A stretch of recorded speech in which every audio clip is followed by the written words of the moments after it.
ہمارے ہاں سیرت کے جلسے تو آج کل ہوں گے، بے شمار ہوں گے، ہر جگہ ہوں گے۔ ہوتا کیا ہے؟ آپ کی عظمت بیان ہو رہی ہے، آپ کی کالی کملی کا تذکرہ ہو رہا ہے، آپ کی سرمئی آنکھوں کا حسن بیان کیا جا رہا ہے، آپ کی زلفوں کی یہ ہے، یہ تو نہیں ہے، اس میں کوئی شک نہیں۔ تمام انبیاء اور رسول کو جو کمالات عطا ہوئے، محمد کو وہ سب عطا ہوئے صلی اللہ علیہ وسلم۔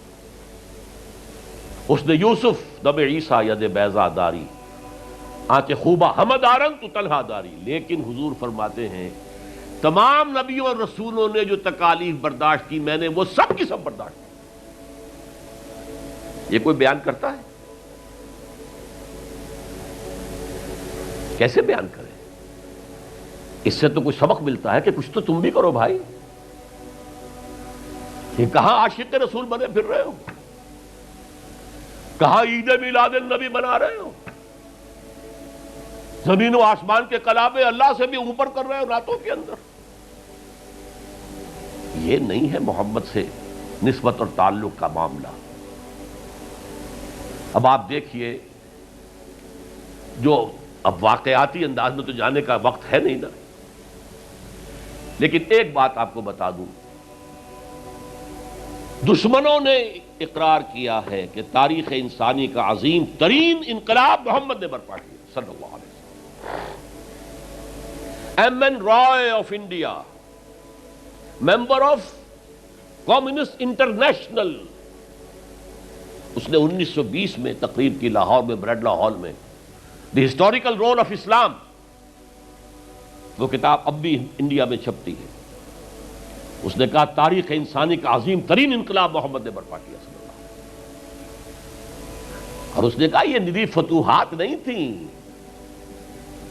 فتوحات تو سکندر نے بہت کر دی تھی، اٹیلا نے بہت کر دی تھی، چنگیز نے بہت کر دی تھی۔ وہ بروٹ فورس تھی، وہ وحشی قوت تھی، اور محمد کی فتوحات اور ان کی امت کی فتوحات سے نئی تہذیب دنیا میں آئی، نئی روشنی دنیا میں آئی، نئے علوم ایجاد ہوئے، دنیا منور ہو گئی۔ بہت عمدہ کتاب ہے، historical role of Islam.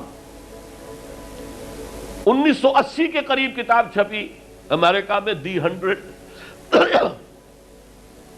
A selection and gradation of the 100 most influential personalities of human history۔ تاریخ انسانی کا دھارا بہتا ہے، ہم بھی اس میں بہ رہے ہیں، جدھر بہ رہا ہے ہم بھی بہ رہے ہیں، چلو تم ادھر کو ہوا ہو جدھر کی۔ کچھ لوگ ایسے ہوتے ہیں کہ جو دھارے کا رخ بدلتے ہیں، بہنے والے تو سب ہیں، لیکن اس دھارے کے رخ کو بدلنے والا کوئی ہوتا ہے۔ تو ڈاکٹر مائیکل ہارٹ نے پہلے 100 آدمیوں کا انتخاب کر لیا جنہوں نے تاریخ کے دھارے کا رخ موڑا ہے۔ سلیکشن، پھر گریڈیشن، ان میں سب سے زیادہ جس نے موڑا ہے، جس سے سب سے زیادہ مؤثر ہوا، وہ کون؟ نمبر 1، پھر نمبر 2، پھر نمبر 3، 100 تک چلا گیا۔ نمبر 1 پر حضور کو لا رہا ہے، عیسائی ہے اور ابھی تک کوئی اطلاع نہیں ہے اس کے اسلام لے آنے کی، زندہ ہے، مینہٹن میں رہتا ہے۔ اس نے پھر اس کی وجہ بیان کی کہ naturally I own an explanation. Jesus کو، جسے خدا مانتے ہیں، اسے نمبر 3 پہ لے گیا، حضور کو نمبر 1 پر۔ اور جواب کیا دیتا ہے؟ ایکسپلینیشن کیا ہے؟ This is because he is the only person supremely successful in both the religious and secular fields۔ جتنے بڑے لوگ دنیا میں ہیں وہ یا ادھر اونچے ہیں تو ادھر کچھ نہیں، ادھر اونچے ہیں تو ادھر کچھ نہیں۔ بڑے حکمران، بڑے فاتح، اخلاقی اور دینی اور روحانی اعتبار سے 0 بلکہ مائنس۔ بڑے مذہب، اخلاقی تعلیمات، روحانی تعلیمات بہت اونچے، گوتم بدھ، حضرت مسیح، لیکن ریاست، حکومت، سیاست 0۔ ایک ہی شخص ہے، ایک شخص ہے، کتنی بڑی سچائی اس کے قلم سے نکلی ہے۔ دی اونلی پرسن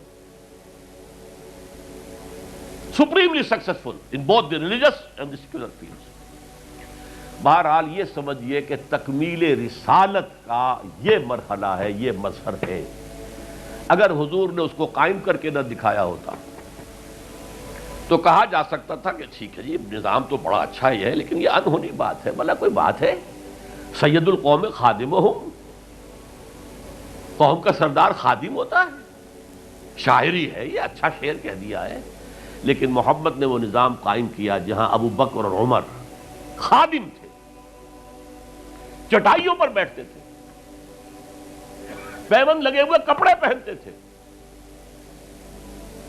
رات کو گشت کے دوران کسی عورت کے کراہنے کی آواز آئی ہے، پتہ کیا، معلوم ہوا کہ درد ذہن میں ہے اور کوئی اٹینڈ کرنے والا نہیں ہے، فوراً گھر گئے، اپنی بیوی کو لے کر آئے، فرسٹ لیڈی، اور اس نے مڈ وائف کا کام کیا ہے۔ ایک اور جگہ دیکھا، بچوں کو رونے کی آواز آئی، پوچھا کیا ہے؟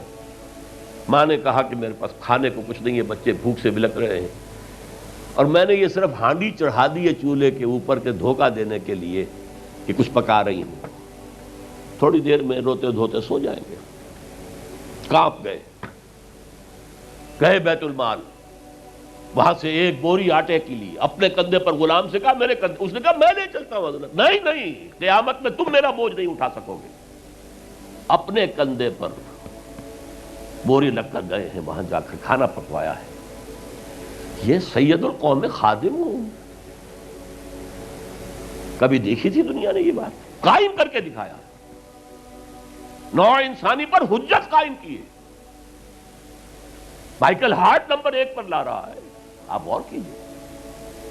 ایچ جی ویلز کی بھی اب وقت نہیں ہے میرے پاس، میں نے وہاں تقریر کے اندر پوری واضح کی یہ بات، اس کی شہادت، حالانکہ وہ شاتم رسول ہے، حضور کو گالیاں دی ہیں اس نے، بالکل رشدی کی طرح، اور تسلیمہ نسرین جو ہے بنگلہ دیش کی اس کی طرح، لیکن ایک اعتبار سے گھٹنے ٹیک کر حضور کی مدح کرنے پر مجبور ہے۔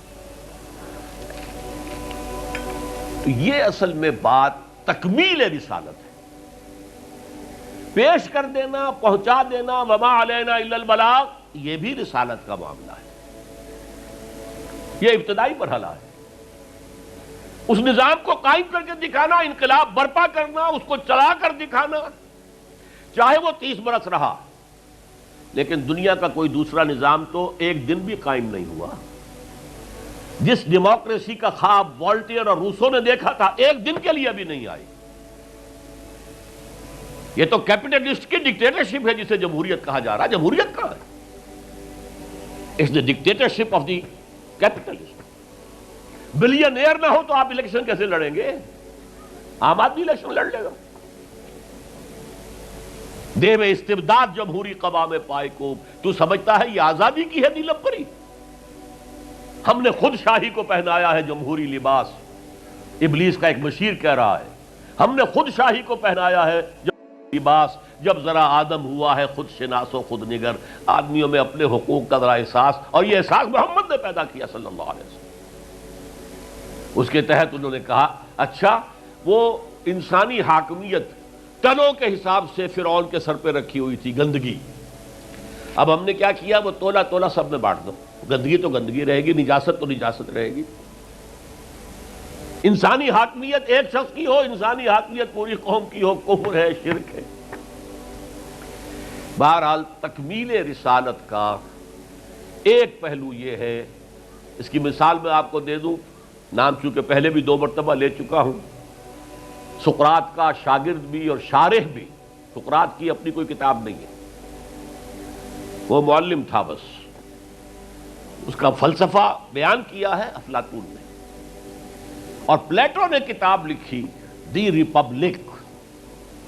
اب دیکھیے آج سے 2500 سال پرانی کتاب ہو گئی، حضرت عیسیٰ سے 300-400 برس پہلے، کتاب اتنی زوردار ہے آج تک زندہ ہے، ورنہ کتابیں ختم ہو جاتی ہیں، تو کوئی زوردار کتاب ہو تو زندہ رہے گی۔ نقشہ پیش کیا ایسے ہونا چاہیے، نظام حکومت ایسا ہونا چاہیے، فلاں ایسا ہونا چاہیے، فلاں ایسا ہونا چاہیے، لیکن وہ نظام ایک دن کے لیے بھی دنیا میں کہیں قائم نہیں ہوا، لہذا اسے کیا کہیں گے؟ یوٹوپیا ہے، ایک خیالی جنت ہے۔ حضور نے بھی خیالی جنت پیش کر دی ہوتی، قائم کر کے نہ دکھاتے تو وہ حجت نہیں بن سکتی نوع انسانی۔ تکمیل رسالت، نہ حضرت ابراہیم کے ہاتھوں کہیں نظام قائم ہوا، حالانکہ ابو الانبیاء، خلیل اللہ، امام الناس، انی جاعلک للناس اماما واتخذ اللہ ابراہیم خلیلا، نظام تو نہیں بنا، نہ موسیٰ کے ہاتھوں نہ عیسیٰ کے ہاتھوں علیہ الصلوۃ والسلام۔ یہ صرف محمد الرسول اللہ صلی اللہ علیہ وسلم کا مقام ہے کہ آپ نے ایک عظیم انقلابی جد و جہد، میری کتاب لے کر پڑھ لیجئے اگر تقریریں نہ سنی ہو، تقریروں میں مختصر مفصل منہج انقلاب نبوی، اتنا عظیم کارنامہ، عظیم ترین انقلاب جو برپا کیا 23 برس کے اندر حضور نے، تو اس کے منہج کیا تھا، منہاج کیا تھا، طریقہ کار کیا تھا، اسے سمجھیے۔ منہج انقلاب نبوی میری کتاب ہے، 400 صفحے کی، سیرت کا انالیسس ہے، سیرت کا 6 steps of revolutionary process as deduced from the سیرہ of the prophet، اس کو فلسفہ سیرت کہیں گے ہم، تو پڑھیے اس کتاب۔